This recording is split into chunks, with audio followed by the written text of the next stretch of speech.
Hey everybody, and welcome back to Crack Build Play. This week on the channel we have another deck build video. We're going to be opening some play boosters from Bloomburrow. So we're going to be going back a couple of sets, taking a look at the cards from Bloomburrow and trying to put together a deck from what I think is really one of the more challenging sets to build a cohesive sealed deck, or a deck from a sealed pool. So let's jump into open up the packs. We'll get into some of my thoughts on the set, and talk a little bit about the set overall. But let's jump into it. So Bloomburrow is generally overall was considered a hit by most people. It's got a ton of flavor. I think that red wall sort of mouse guard type atmosphere is something that it resonated with a lot of people. I think people were comparing it, or sort of going back to maybe Lorwyn when that set came out. Some of the feel and just the overall experience that had. I will say, out of all of the sets we've had on the channel so far, the sets that have released maybe this year, this is probably one of the hardest to build. Like I said, build a sealed pool, a deck from a sealed pool. There's a lot of different the archetypes in this set are very distinct. There's a lot of cards that are specifically built for a specific archetype, and to build a cohesive deck in those colors, you have to sort of hope either in your pool that you open up either big impactful cards, or that you open up enough of the right kind of cards. In this set, there were some returning mechanics. Threshold, which is the mechanics that if you have 7 or more cards in your graveyard, you get some extra value. There's also prowess. I think in most cases people call out threshold as being that returning mechanic, but they also have prowess on some of the odder cards, some of the spells matter cards, which definitely can be impactful for sure. Prowess, again, for those that don't know, is when you cast a non-creature spell, that creature gets +1/+1. But there are a ton of new mechanics in this set. One of the biggest new mechanics was Offspring. This is it's a sort of a kicker type cost that you pay on cast, and if you pay the cost, you get to create a 1/1 token of that creature, token copy of that creature. It appears across all of the colors, all of the different animal types, or different types of animals in this set, that this set was focused around.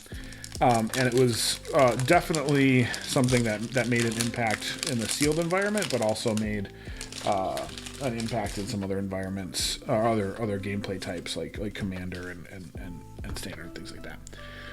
There's also Valiant. This is similar to Heroic, where you gain value when your creature is targeted with a spell or ability. So one difference than Heroic is that it triggers on when you're being targeted by an ability, not just being targeted by a spell. But a downside to it is it only triggers once per turn. It's only on the mice creatures in this set, so it's not on any other creature type. So if you're looking to play with that Valiant mechanic, you're looking probably to open a lot of different mice creature types. But there are some really impactful creatures with Valiant, or that tie into that Valiant mechanic. Another mechanic is Forage. Forage requires you to either exile 3 cards from your graveyard, or sacrifice a food token to gain some type of effect. It's found almost exclusively on squirrels in the mechanic, but I think one of the lesser impactful, probably the ones that will be least likely to be kept around, or that people will remember fondly, but it is definitely interesting. And then there is Expend. This is something that gives you a bonus when you cast and spend a certain amount of mana in a turn. It's almost exclusively 4 mana. So when you spend 4 mana in a turn, you get some sort of bonus on one of your creatures, or it triggers some sort of something to happen. And it's almost exclusively, or almost all of the Expend cards are on raccoons. It's a Gruul specific mechanic, and found on the raccoons in Gruul.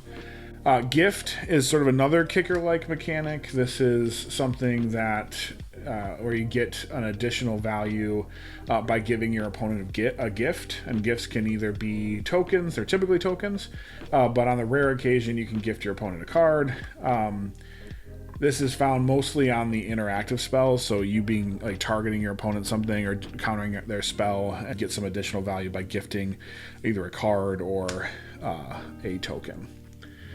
So those are all, I think those are all the main new mechanics in the set. And one of the things I think to understand as you're going into and thinking about building a deck from a Bloomburrow sealed pool is that there is not a lot of overlap between color pairs. Not a lot of these mechanics overlap in ways that you might think they would.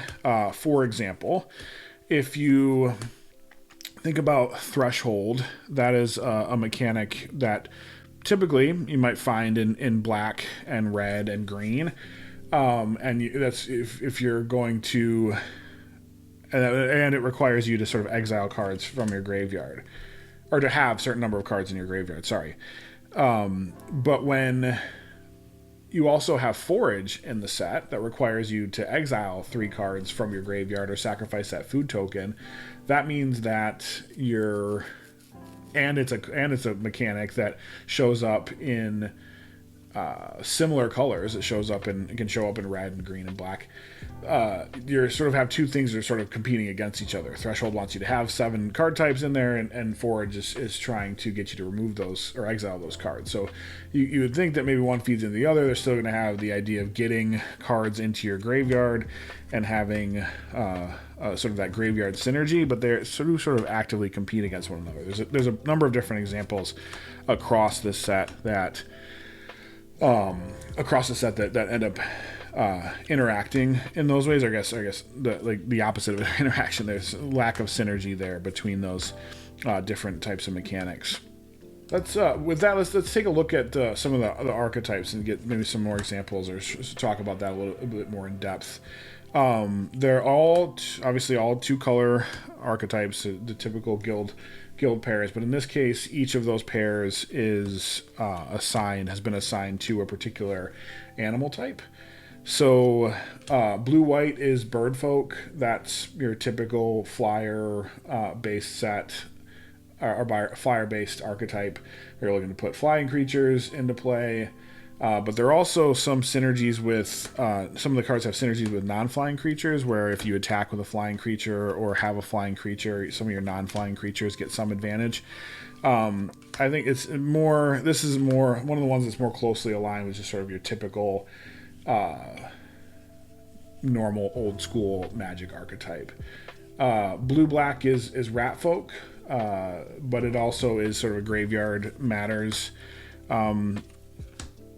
archetype, where you're looking for cards with threshold, rats that have threshold and are sort of valuing out through removal and using removal that might put things in your graveyard and sacrifice your creatures, things like that. Red-black is lizard folk. This is more of an aggro strategy where you're looking to play cards that deal indirect or direct damage, attack, really never slow down on taking your opponent's life total down in sort of smaller increments. It's really good at pinging life away over time and sort of chipping away at your opponent. Red-green or Gruul is raccoon folk. We mentioned that for the expend ability. This is the core archetype for that ability. It's about getting mana in the early game and then being able to consistently trigger those expend abilities so that you're able to get your value there for sure. Green-white is rabbit folk, and this is really about generating a large quantity of tokens. There's a lot of offspring creatures in green-white, not as many. I guess the ratio of offspring tokens in this rabbit folk archetype, this green-white archetype, isn't as high as you would expect it to be, given that they're rabbits, but there is still a lot of synergy with tokens in this particular archetype. White-black is bat folk. This is really about gaining and losing life and having that trigger some ability on your creatures or some negative impact to your opponent. A lot of times or I guess, or positive impact to you.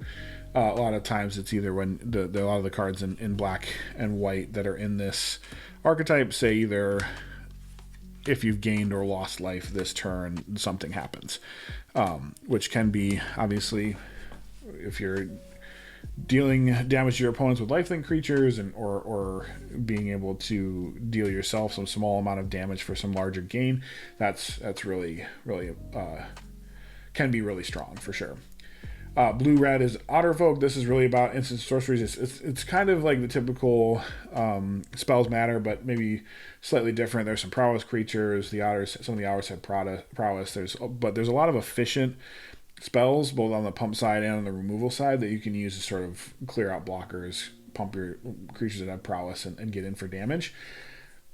Black-green is Squirrel Folk, and this is focused around food. This is where the main colors of the forge mechanic. So a lot of opportunities to create food in those colors, so you can sacrifice it to forage or your forage abilities. But there's also some graveyard synergy to sort of get creatures into your graveyard that you can then again use that forage mechanic that way as well. Lots of efficient removal, things like that. Red-white is Mousefolk, so it's similar to like typical aggro strategies. If you played in Theros, the heroic mechanic was in red and white as well. Having this be focused around Valiant and having the mice have Valiant, you can either cast spells and trigger just like you would those heroic triggers, but because Valiant also triggers on activated abilities, if you have equipment or things like that, you can target and equip your mouse folk with that equipment, and that counts to that Valiant trigger or Valiant ability. So that's definitely something to think about when you're building a deck, if there is those equipment synergies with some of your Valiant creatures. And then finally, blue-green is Frog Folk. This is really about blinking or bouncing cards back to your hand and getting some synergy from enter the battlefield ETB abilities or enters abilities, and also leave the battlefield abilities. So being able to play cards and get some value there, bounce them back to your hand, get some additional value the next time you play them. Ends up being a little bit dirtily, but pretty fun when it comes down to it. So we got the cards all sorted out now. Before we get into the deck building, one of the things I just wanted to just mention about the set, just in general, is there's a couple of things when looking at this pool to remember. There is a lot of really efficient removal available. There's bounce spells that make your opponents sacrifice creatures. There's regular destroy and exile effects. So because you can kind of be color locked in a lot of cases depending on how your pool looks, they did a decent job of having removal across all the colors. There's also limited fixing, and I think this is highlighted by the fact that I have two of these hidden grottos. That's technically fixing and allows you to surveil one, but these are not great in that category. There is a rare cycle of lands there's a rare land that allows you to. The reason I said it was a cycle is because it comes in multiple printings of different seasons. There's a rare land that allows you to tap for more than one color, but obviously I didn't open any of those, and you're not as likely to open that than you would be to open something like a Terramorphic Expanse or the dual lands in common. But so not a whole lot of fixing, so you're really looking at two colors. And then there's also the seasons cycle, which I didn't cover in the new mechanics, but it is kind of a new mechanic. This is similar to, it's a modal spell. It's similar to spells that give you a choice to cast it and leverage one or two abilities, maybe out of like 3 or 4. But in this case, it gives you paw prints. There are 5 paw prints that you can use to spend on 3 effects, and the effects usually it cost 1, 2, and 3 paw prints. Obviously, the 3 ones that cost 3 paw prints are typically more impactful, but you get to make the choice on how you want to spend those paw prints when you cast a spell. You can either do the cost one that costs 1 paw print 5 times, or you can do the one that costs 2 paw prints and the one that costs 3 paw prints. So it's a modal spell that allows you some flexibility. They are really impactful. Looking at the sort of top 10 both the black season of loss, and the white season of the burrow made it into the top 10 most played, or I guess top 10 best gameplay percentage win rate on 17 lands for this sealed meta. So definitely impactful, can be really impactfful. They are mythic, so again, depending on your pool, you might not see them, but they are good cards for sure. Just thinking about the top 10, if you're interested or wondering, I'll post this in the description below. I'll link to this in the description below. But Season of Loss is the highest rated card according to win rate, gameplay win rate at 62.5%. Sword of Fire and Ice is second. This is an interesting one because it is a special guest card in this set, so it's very, very rare that you're going to see this in your pool, but it's such a good card, especially in Limited, that it is number 2 on the list. Then Fecund Greenshell, Vine Reap Mentor, Fell, just a 2-mana removal spell. I think I saw a couple in this pool for sure. Season of the Burrow, like I mentioned. Maybell, Heir to Cragflame. This is a legendary mouse soldier that gives your other mice +1/+1, and when it enters, you get to create an equipment that gives +1/+1 vigilance and trample and haste. So again, your mice have Valiant triggers. You can use that equipment to trigger those Valiant triggers. Gives all your other mice +1/+1. Really an anchor of that mice deck. Thoughtstalker Warlock, Scales of Shale. Those are sort of just rounding out the top 10, and then Beza the Bounding Spring. Really, that ended up also being a card people were really interested in Commander as well. So that is just an overview of sort of the meta and the breakdown of this set in general. I'll start sort of looking through these cards open and see how the deck starts to form out. There was also the different type of class. So the class was in one of the Dungeons & Dragons sets. It was introduced in one of the Dungeons & Dragons sets. This set also included different classes. It's not a new enchantment subtype, but there are some interesting additions there as well. White was interesting. It's got some efficient removal in Repel Calamity and this Sonar Strike, and then 2 Banishing Lights, which are always pretty good. So might end up being a supporting color for sure.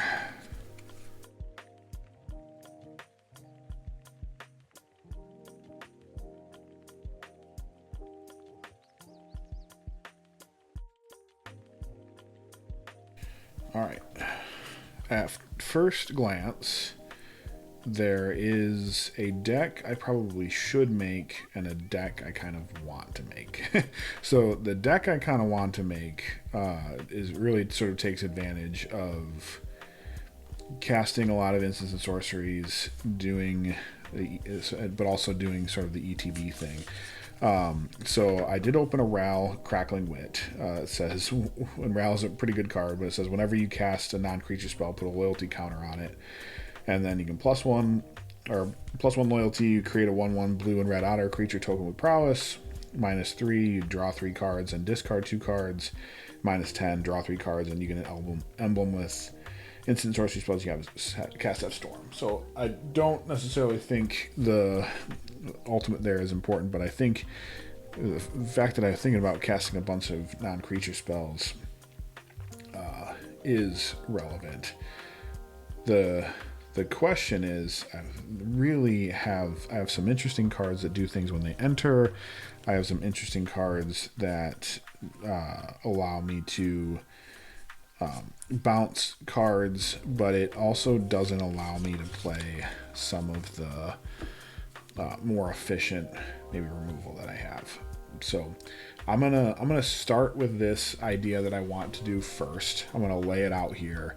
We'll talk a little bit about it, and then see what I have left, and see if the cards that I have left are actually maybe more impactful, more important than the ones that I ended up choosing. So let's start with that.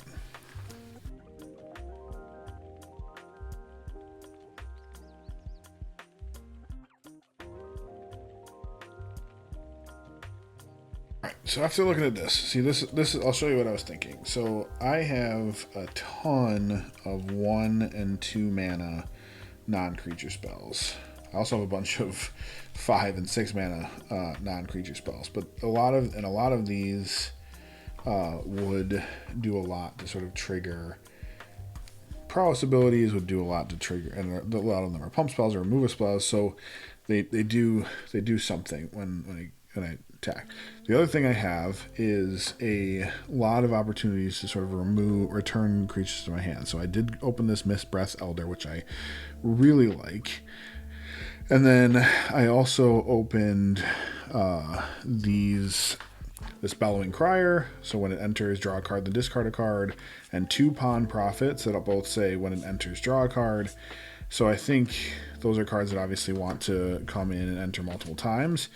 These Water Spout Wardens want creatures to come in. This Tempest Angler wants to cast non-creature spells. Those are all synergy there. And then this Light Shell Duo has prowess. Actually, it's not going to work. These 2 Tree Guard Duos give a target creature control +X, where X is the number of creatures you control when they enter, so you can have that enter multiple times and give +X multiple times. This Brush Shield, it can't be blocked by a creature's power 2 or less. That's just sort of interesting. And then I don't think this Night Fisher was an ETB one. It sort of says whenever another non-token bird you control enters, create a 1/1 blue fish creature token. Not sure if that's going to make it now that I'm looking at this. This Quake Tusk War just has reach, trample, and haste. But this Herald of Homestead creates 2 1/1 rabbits whenever it enters. So it's a good one to be bounced and returned multiple times. Now that I'm looking at this, though, I wonder if I can't maybe just splash red for Ral and maybe get rid of some of these other ones, but we'll go through this. So here in this 1-1 I have different pump spells. This is a blink spell. This is a bounce spell. This is a blink spell. These are pump spells. This is a pump spell. And then this is an enchantment that for +1/+1 counters, draw cards. This sort of has some synergy with the Mist Breath Elder, but actually looking at that, I don't think that's going to make the cut.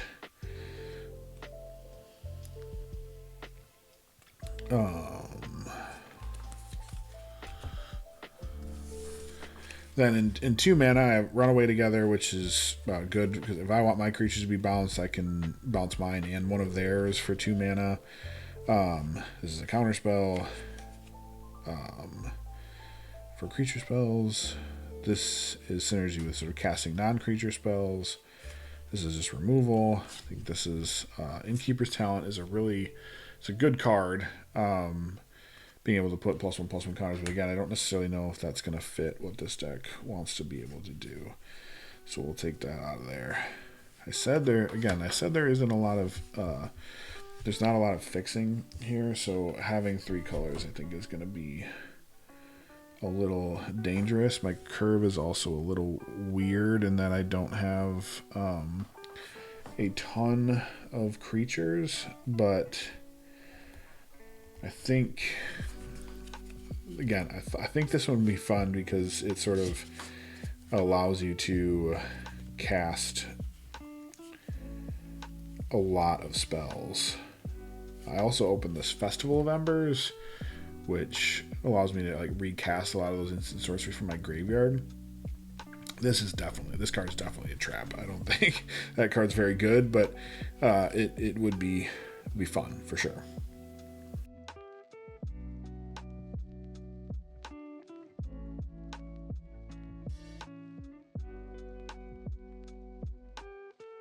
Let's see where we're at. So far, I got rid of the Festival of Embers. Like I said, I don't think that's going to be good enough. Some of these more costly spells, because I think we're going to want to be a little bit more aggressive.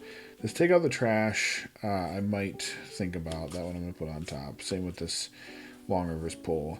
And then just got some other cards that don't really fit all that well. I am now trying to figure out whether or not I should want to keep, because the fixing's not so great in this set, if I want to keep these two cards in here. This 3-tree mascot has changeling, so again it counts for any one of the ones that maybe having something tied to the creature type, but it also allows you to filter one of your mana. You can only do it once per turn, but at least you'd be able to filter. And then 3-tree Root Weaver allows you to tap for a mana of any one color, or any color, which I think is probably going to be important if I have some of these different, if I'm going to go 3 colors, I think. So I'm leaning towards keeping those two in. Another decision I have to make is around this Paw Patch Recruit. I think that is it's a really good card. It's a really interesting card. But it is only a 2/1. It doesn't trigger whenever I cast spells on it. It does have trample, so if I'm pumping it up with some of these other pump spells, that might be good, but it doesn't really fit with what I'm trying to do here. So I think I'm going to cut that one. We'll leave the Mist Breath Elder. That's sort of a key theme. Really, the 3 cards that the cards that I'm building this deck around and trying to sort of want to have fun playing with is these two. Well, I guess I have 2 of those, Ral and this Season of Bold. This third ability that says until the end of your next turn, whenever you cast a spell, it deals 2 damage to up to 1. Oh, actually, never mind. This is really bad. It's not as good as I thought. I'm going to get rid of this Season of Bold. I thought that was to any one target. It is only one target creature, so I was hoping that as a finisher. I don't think that card is going to be worth it. So let me count up how many cards I have here and see if there's anything else I want to take out. Alright, so I'm going to take out these Might of the Meek only because I don't have any, I don't think I have any other mice in this deck, so it's not going to be super helpful. It brings me down to 25, I think. Yes, 25.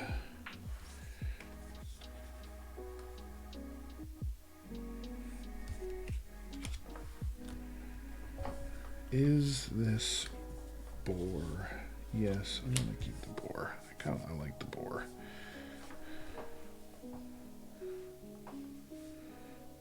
I need to make one more cut.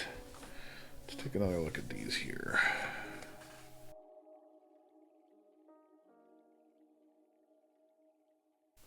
Nope, I'm gonna cut one of these War of the Squeak.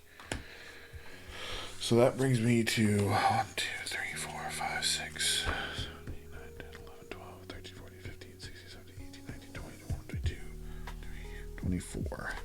24 cards, get to 16 lands. I think I will put these 2 Hidden Grotto in just in case I do have to. Actually, I only put, yeah, just in case I have to filter. And that will be my choices. So really, really it came together. I think there was another direction this deck could have gone. But let's throw this one together, put some lands in it, get some test hand going, and we'll talk a little bit why we made some of the choices we made. Alright, so we got the deck sleeved up here. We'll go through some test hands in just a minute, but I wanted to break down the deck a little bit, talk about some of the choices that we made, some things that maybe got left out or might be in the sideboard, things we might go to depending on how some of the games would go if we were actually playing this deck in a real event. So first, ultimately the reason why I wanted to put this deck together the way I did was due to these two cards here. So Ral, Crackling Wit, having that Planeswalker option and being able to play with that Planeswalker was something that's definitely really exciting. The fact that it creates creatures with prowess, and we'll get into this in a second, but we had so many different non-creature spells that we could cast that were cheap, that had a low mana value that we could use to pump up those creatures. We could +1 Ral and really start to create a board that way. And then this Mistbreath Elder, because a lot of the other creatures that I had available had some sort of ETB effect or enters the battlefield effect or enters effect, and there was a lot of opportunities to generate a lot of value that way. This little guy being able to come down on turn 1 and start that engine off really early was definitely something exciting, and that also plays really well with the non-creature spells because a lot of them were either blink spells or bounce spells or things like that. So from the Ral, Crackling Wit side, the other creatures or things that sort of fit in with that had synergy with that. Planeswalker, we have a Light Shell duo that has prowess, and when it enters, you still avail 2, so that also plays with the other side of the deck. Tempest Angler, it basically has prowess, but instead of +1/+1 for the turn, you get to put a +1/+1 counter on it. Artist Talent, that basically allows me to sort of keep churning through my deck whenever you're casting those non-creature spells, and then makes those non-creature spells cost less. Then we had the sort of cheap non-creature spells. We had Shore Up. This one is specifically a protection spell, and also gives a little bit of a pump. High Stride, a pump spell.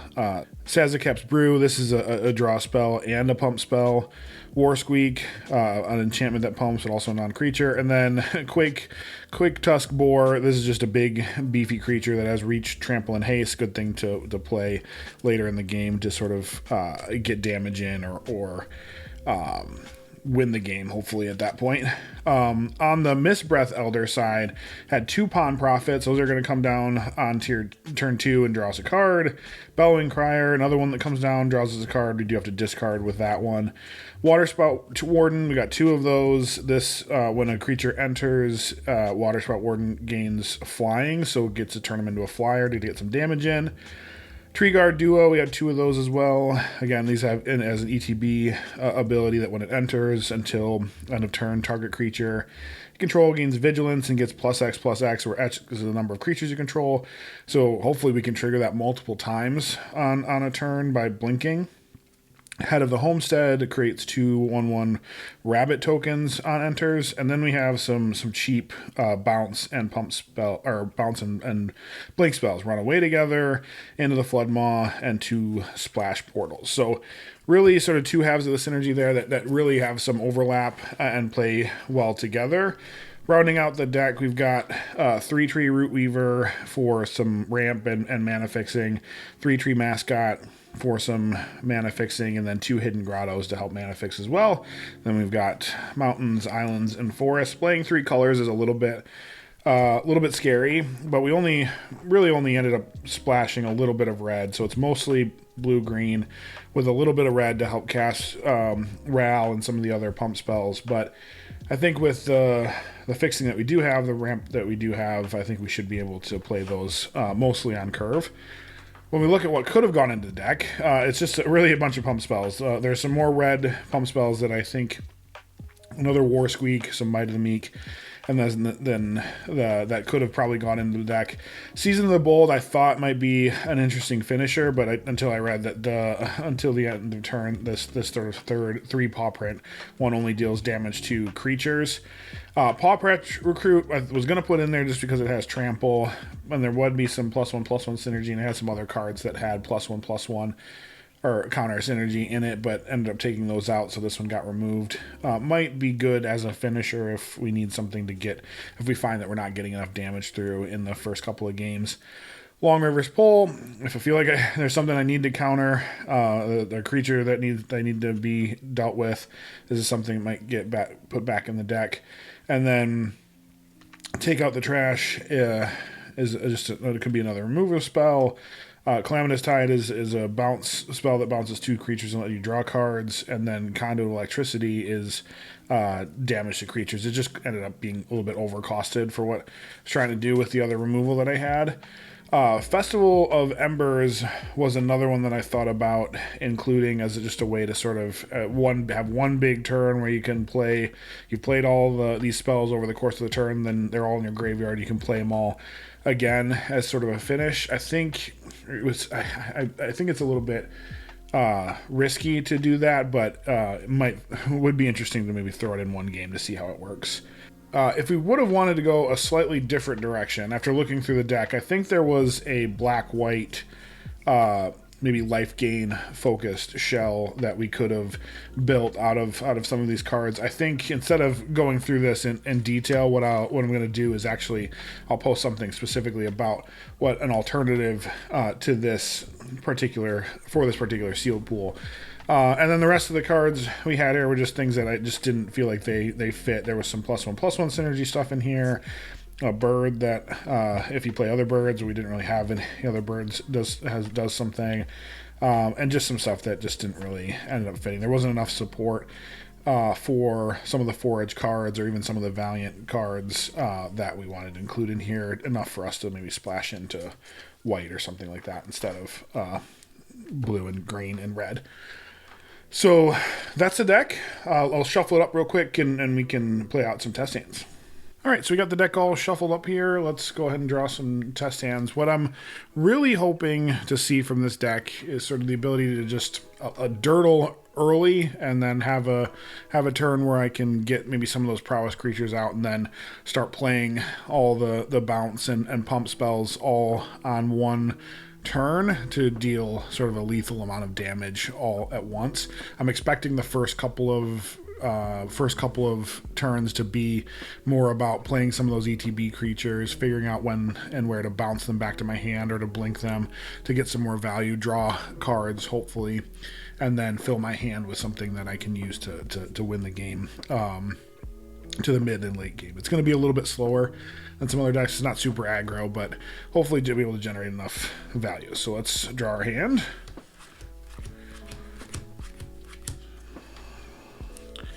Take a look. All right, so we have a mountain, a forest, and an island.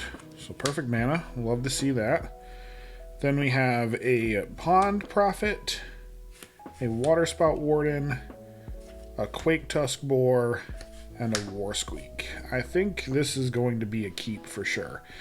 You might be able to question maybe wanting something that a little bit more ties into the blink, but being able to draw some cards early on, you can maybe hold off on playing the Pond Prophet to play that Waterspout Warden, or play it after you play that Waterspout Warden so you can get flying, get some damage in.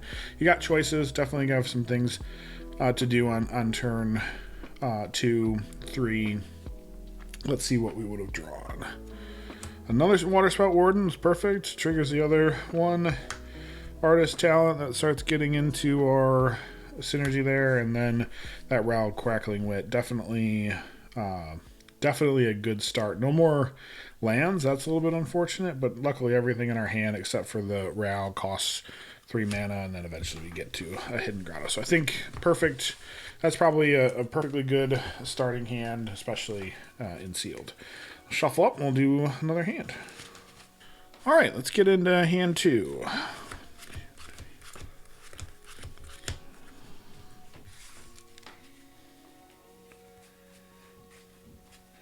This hand is similar to hand 1. I've got forest, an island, and a mountain. Can't hope for anything better than that, really. Then a Pond Prophet, a Waterspout Warden, and a Tree Guard Duo.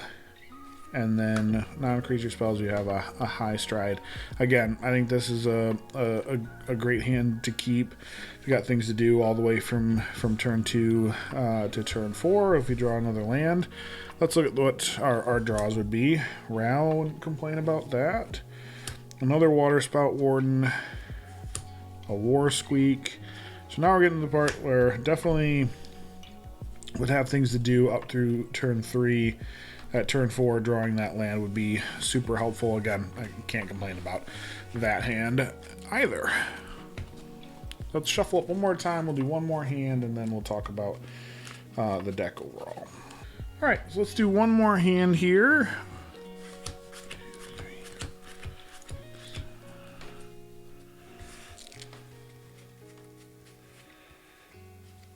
Let's see. All right, this is one that I think we probably would throw back. We've got a forest, another forest, an island, a hidden grotto, so we got a good amount of land. But then we have no creatures, but we have a shore up, a splash portal, and a runaway together. Now you could talk me into this hand, but I think overall we're probably would throw this one back and try our hand at 6. Just having no creatures to play.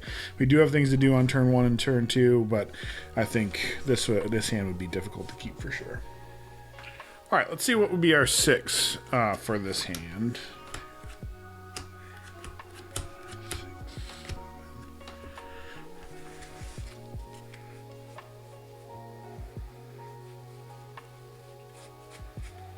All right, we have a hidden grotto, an island, a tempest angler, a tree guard duo, a head of the homestead, and then a splash portal and a war squeak. I think this is probably a tough 6 to keep, but we're in sealed. Do we really want to go down? We'll get a little bit of top deck manipulation when we play the hidden grotto. I think I probably keep this at 6 and put the head of the household on the bottom. Let's see what our top would be. Let's assume we play the hidden grotto first. We would scry. We'd probably keep that on top because we need the land. So we draw the land, and we draw another land, draw a mountain. I think this is actually as good as we could have expected, and then another tree guard duo. That's actually pretty good for going down to 6. So I think overall, looking at the hands here, looking at how the first couple of draws would play out, I think I'm relatively happy with with the decisions that we made, and I think there's going to be things to do in most hands on turn 1, or at least turn 2 and turn 3, and then however you draw and play out the rest of the game, that'll just be the luck of the draw, as they say. Yeah, so overall, I think the pool itself had 2 directions it could go. Like I said, I think I'll make a quick video about the other direction that we could have gone with this pool. But the deck I ended up with, I think, is going to be fun to play. Fits my play style for sure. I like that sort of dirtly aspect. I love drawing cards, absolutely. And I think I would have a lot of fun playing this deck if we're playing in an actual event. So thanks for joining on this deck building video. Check out the last video that we made for a review of the Foundations pre-release event that attended back a couple of weeks ago. As far as upcoming videos are concerned, we got a 2024 review. We'll take a look back at all the sets that came out this year, at least the sets that you could play a limited environment from, and then we'll talk a little bit more about Foundations, do some more Foundations deck build videos, and possibly a review of the Foundations meta now that it's got plenty of time to play out. Folks have played with those cards for quite a while now. And then going into 2025, we've got Innistrad Remastered on the horizon, along with Aether Drift in January and February, respectively. So lots of great stuff coming from the channel. Keep an eye on it. Thanks again for joining Crack Build Play.